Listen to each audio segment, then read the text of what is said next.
Welcome to another episode of Jamming with Jason. To clear my throat a little bit. Ooh, there we go. All right, well, here we go. Welcome to another episode of Jamming with Jason. Today we're going to talk about chopping wood and carrying water. There's an old Zen saying, before enlightenment, chop wood, carry water. After enlightenment, chop wood, carry water. So we're going to talk about chopping wood and carrying water, two topics that I am very familiar with and have had a lot of experience doing. So with that, let's go ahead and roll that episode now.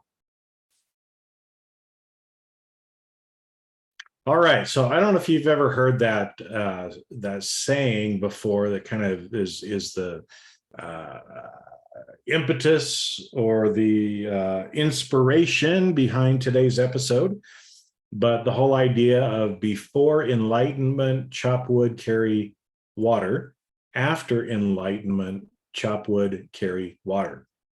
And it's an interesting saying because, for a lot of different reasons that we'll kind of get into today.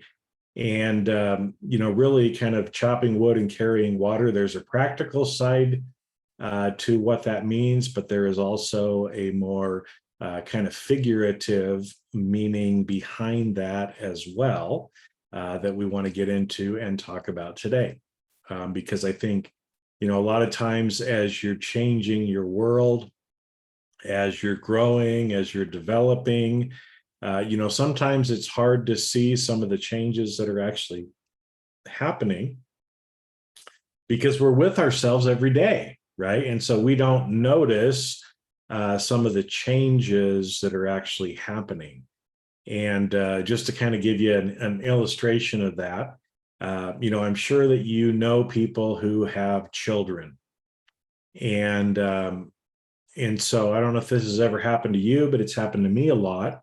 Is, especially if there is somebody that I haven't seen for a little while, right? Like, it was probably 6 or 8 months ago. My sister was in town, and so I saw her and some of her kids and grandkids. And I remember there was one of her grandkids that I hadn't seen in probably 10 years.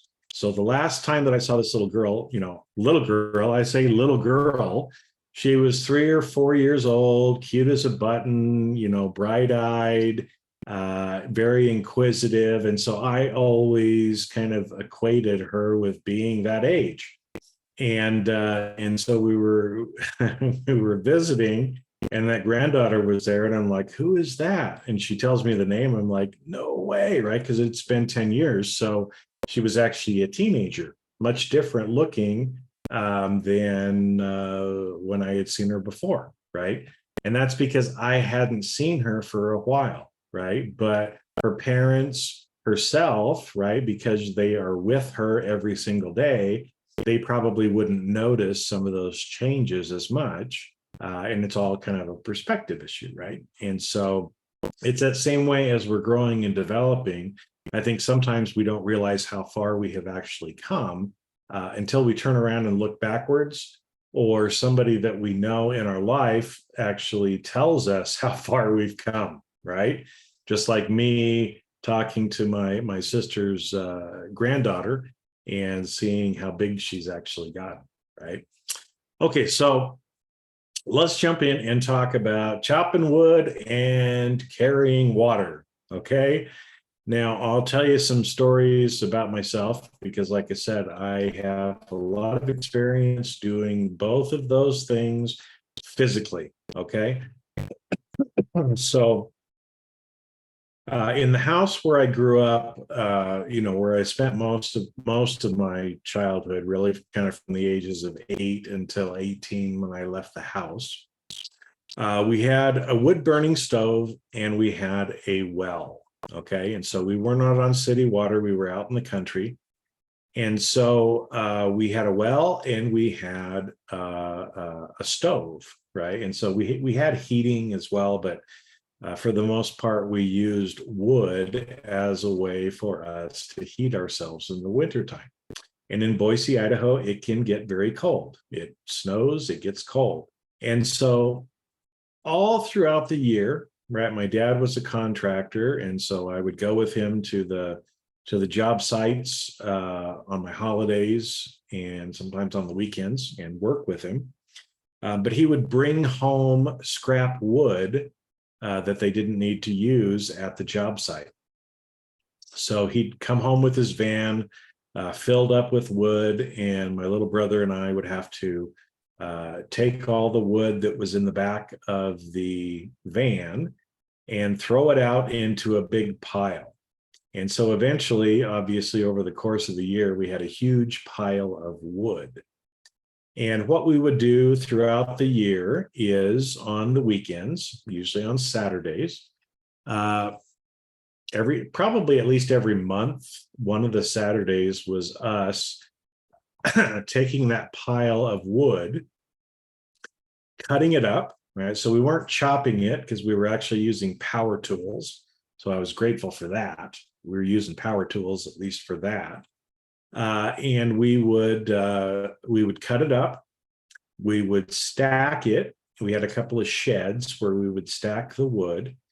And throughout the year, we would cut and we would stack wood to prepare ourselves for the wintertime. Now, if we would have waited until winter, right, that wouldn't have been good because we would have had, the whole wood pile would have been covered with snow. And it wouldn't have been ready for us. So, one of the things about chopping wood and why you kind of do it every day in a way, right? So kind of every day you're chopping wood and carrying water is because we're preparing ourselves for what's to come, right? And so even though I hated doing it, and it was like, dad would come to us and say, all right, boys, we're going to cut wood tomorrow. And we're like, oh man, dad, I don't want to have to do that, right?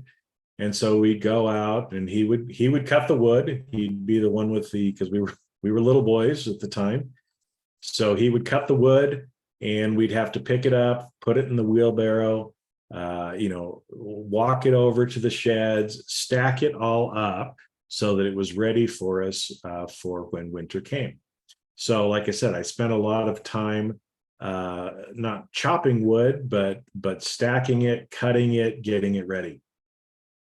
Now, we also had a cabin that was in the mountains. And so, sometimes we take some of the wood from the house up to the cabin to burn. Because again, in our cabin, we had electricity, but that was it. We didn't have any running water in the cabin. We didn't have heating. The only heat that we had was, again, from a wood burning stove. Now, we had a lot of pine trees in the area up there. And so again, as always happens, pine trees sometimes end up dying or branches fall off. And so a lot of times when we would go up to the cabin, my brother and I would like to go and play, and we did that a lot. We played pretend and would go off to different places where nobody was at for a while. But part of going to the cabin was doing our chores as well while we were up there.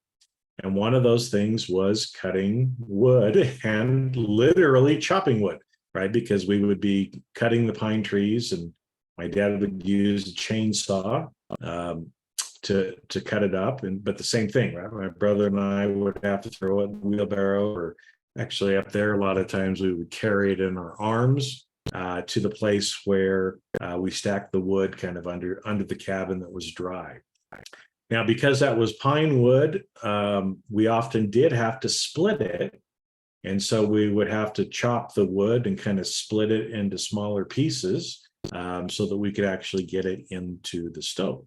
And so, like I said, we would spend the whole year kind of preparing, chopping wood, carrying wood a little bit at a time, so that when we would go up to the cabin during the wintertime, right, we'd have to shovel the snow to get in and shovel our way down to be able to get the wood, but then we could actually light the stove and have heat, right? And so growing up, I did a lot of chopping, cutting, and carrying of wood.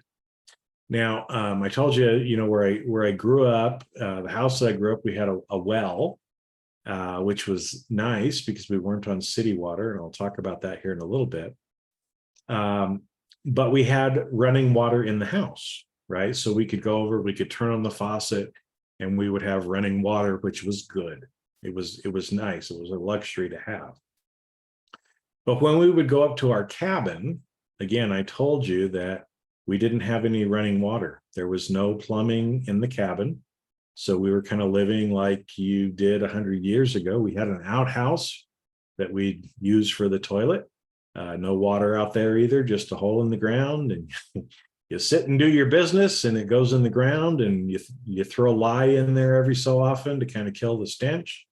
But that's kind of what I grew up with when we were at the cabin. So there was no running water in the cabin, but obviously, in order to live, we needed water. We needed water to cook with, to be able to wash our dishes, to be able to drink, right? And so we had to get the water from somewhere. Now, we didn't have a lot of money growing up, and so we didn't have a well on our property either where our cabin was. And so we would either have to load up our car when we would go to the cabin with water, or we would be able to use the well water from some of our neighbors, because we knew some of our neighbors up there and they were okay with us taking water from the well. And so, here we would go. We would have 5-gallon buckets. And so, again, I told you we didn't have a lot of money. So a lot of those 5-gallon buckets were 5-gallon white plastic paint buckets that we had cleaned the paint out of. And so we would fill them up with the water, snap the top lid on it, and then carry those 5 gallons of water. Now, when I was little, that was really hard for me to do because, I don't know if you realize it, but water weighs about 7 or 8 pounds per gallon. So 5 gallons is 35 to 40 pounds. And so for a little guy, that was kind of hard to do. And so, but as I got older, I got used to being able to do that. And a lot of times, I'd pick up 2 5-gallon buckets. So that way I was balanced, because if you only have the one, then you have to kind of stick your arm out and kind of lean sideways so you don't fall over. But we would have to carry the water into the cabin. Or we also had a big 5-gallon thermos container. It wasn't thermos, it was a Gott was the name of the brand, but kind of big orange with a little spigot on it and a screw top and handles on either side. And so when I was little, right, we couldn't actually carry the 5 gallons by ourselves. So me and my little brother would each grab one side of that 5-gallon bucket. We'd go over to the neighbors that was several hundred yards away. We'd fill it up and we put the top back on it. And then, 2 little boys, one on either side with all of our might, we would carry that water back to our cabin, the few hundred yards that it was. Now, why am I telling you all of this, right? Because, there are a lot of things in our life that are like this, chopping wood and carrying water. Little things that we have to do each and every day or every week or every month in order for us to have what we really want, right? And so if we wanted to be able to wash our dishes, if we wanted to be able to drink water, we had to carry the water. If we wanted to stay warm, we had to chop wood and carry it and build the fire and feed the fire with that wood that we did. And it's that way so much of the time in our life as well. If you want certain things, there are chores that you have to do. There are exercises, there are practices that you have to follow in order to have what you really want in life. Now, that's one lesson. The other one, if we go back to the quote about, before enlightenment, chop wood, carry water. After enlightenment, chop wood, carry water. For those of you that are on a spiritual path like I am, I think a lot of times there are some small and simple things, those exercises like chopping wood and carrying water that we have to do every day in order to have what we want spiritually. So if that's meditation, if it's doing, different exercises, those are things that you have to do in order to have what you really want. But another aspect to it as well is we all have to chop wood and carry water. There are all things in life that we have to do in order to live. And so even when you are on your path to enlightenment, your path of growth, your path of spirituality, there's still a lot of wood that has to be chopped. There's still a lot of water that has to be carried as you are on your path to enlightenment. But as you are on that path to enlightenment, those things take on a much different meaning, right? I told you when I was a little kid and Dad would say, we have to go cut the wood, I would think, oh man, I don't want to have to do that. He would say, hey, you guys need to go get some water. Oh man, we don't want to do that, right? Now I see those things in a different way.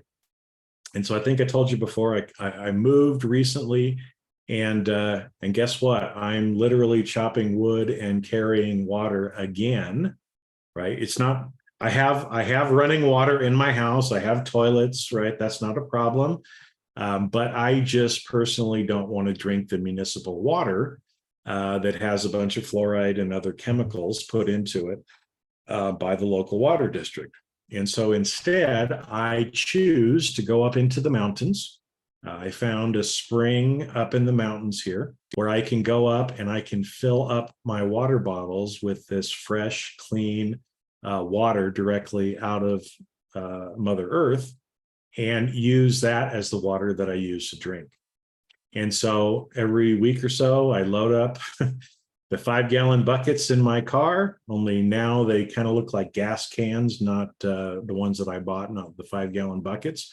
I drive up into the mountains, I fill up my water, and I bring it back, and I enjoy it, and I drink it for the next week or two. Now, when I have to go and do that, I don't complain about it like I used to with my dad. I choose to go and do that of my own free will, right? I could go over and I could just drink the water out of the faucet if I want to. But instead, I choose, right, to kind of make it a spiritual practice in a way for me to go up into the mountains. So I'm in the mountains, away from people, and I am able to think about and be grateful for the water that I am getting. I can bless the water. I can thank nature, Mother Earth, for bringing that water to me.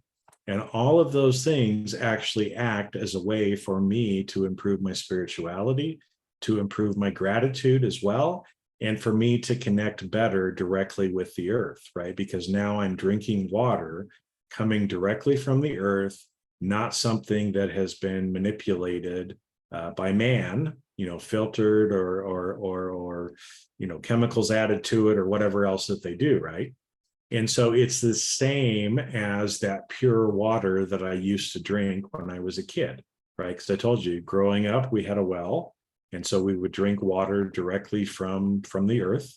At our cabin, same thing. We would get well water directly from the earth as well.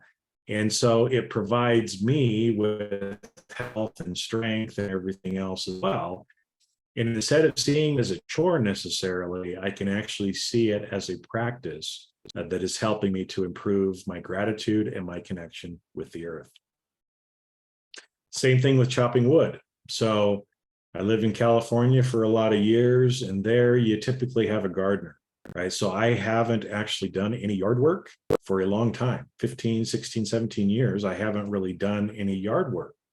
So at my new place, I have a bunch of trees, and those trees, again, have limbs that fall down that need pruning. And so I have a whole pile of wood that I need to chop up. And so I bought myself a chainsaw, so I'll be out there as soon as the heat goes away a little bit to cut up the wood as well. Now, again, instead of complaining about it, I can see it as an opportunity for me to connect better with nature, to connect with the trees, right? And to be able to talk to the trees, okay? And see where they would like pruning. if they need it, right? And to be able to take the time to be grateful for that wood, be grateful for the opportunity that I have to actually have a chore and do that, and again connect myself better with the earth. So that's what I wanted to talk about today, and I'll probably get into more details on this in the future. But even some of the menial tasks that we have, like chopping wood and carrying water, can actually be a much greater spiritual teacher and a way for us to learn and grow as well. And so just wanted to leave that with you today. So have a great week, and we'll catch you on the next episode. See you.